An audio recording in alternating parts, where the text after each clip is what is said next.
guys, we got a serious problem today. I just realized that back at home, in my closet, I do not own a duster.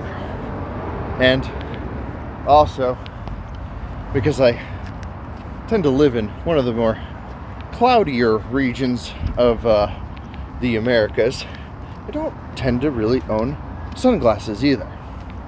So, because of these two factors, and because of brand new physics theories being proposed, I'm forced to therefore conclude that I must not be Keanu Reeves. I am not the one, and I am certainly not about to start fighting any agents either.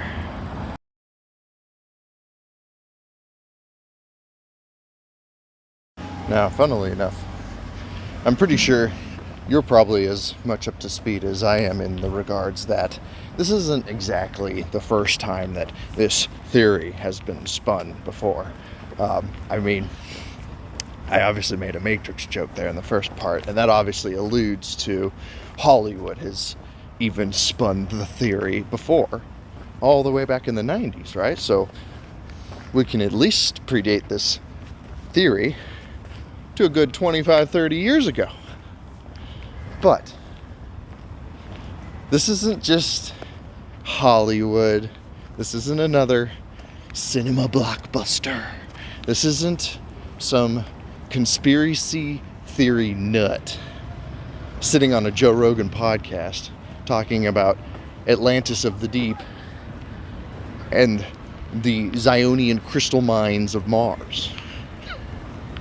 This is a legitimate physicist, a legitimate scientist, and he has a full-on mathematical, scientific, rigorously tested theory that he is now proposing and pushing forward, that we're all inside of a simulation. Now, of course, as you probably are aware, I am not one for technicals, and I'm not about to dive deep into the mathematics or the algorithms that summarize his wonderful and wild theory at large. But there's an interesting notion, there's an profound potential provocation within the equations and the mathematical proofs that bring to bear that information in our reality seems to behave awfully similar to the way information and data is manipulated, handled, processed, and controlled within computer digital systems. And the interesting implication there is that if reality mirrors these behaviors with digital systems, then does that also infer the potential capability to manipulate and control that information just like we do in the digital systems already? An interesting side note that I'd like to mention at this time is, I'm taking general physics courses right now. And obviously, when it comes to science, many of the underlying foundations and principles that prop up one field tend to intimately cross-pollinate across the other fields and disciplines as well. There's many reasons why we refer to engineers and scientists all alike, because they all tend to be studying the same shit whether they want to or not. Ergo, my little example. I have a friend who is here as a graduate student, and she is currently in the works to become a PhD astrophysicist. Now, very long story short, she is back in a general physics class having to remake some of her credits because of strange academic bureaucratic issues, shall we say. But regardless of her and her troubles, she's a lab partner with me here doing these general physics experiments.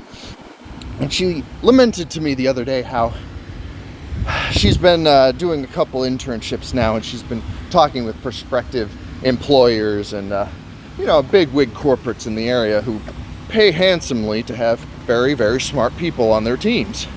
And one of the quips that they keep mentioning to her, one of the things that they keep bringing up that seem to just absolutely get under her skin and bother her to the core, is that more and more and more, it is becoming a general requirement of scientists, of engineers, of those who delve deep into inquisitive thinking, that on some level, at some capacity, each and every single one of us, regardless of our discipline, regardless of our field of mastery, we are all required to have some competent level of understanding of the basics of computer science.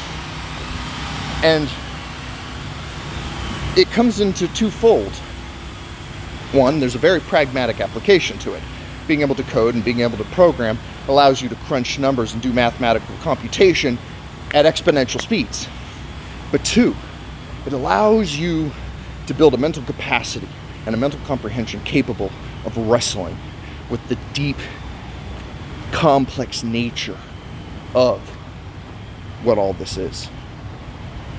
And more, people are realizing the true importance of computer science at large, in general.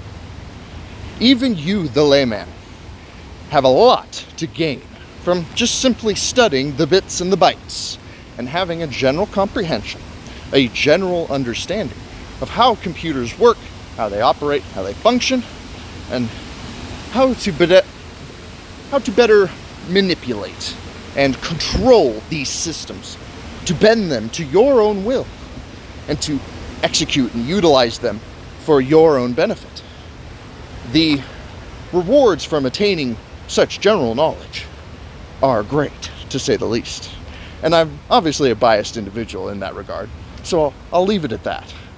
But the thing is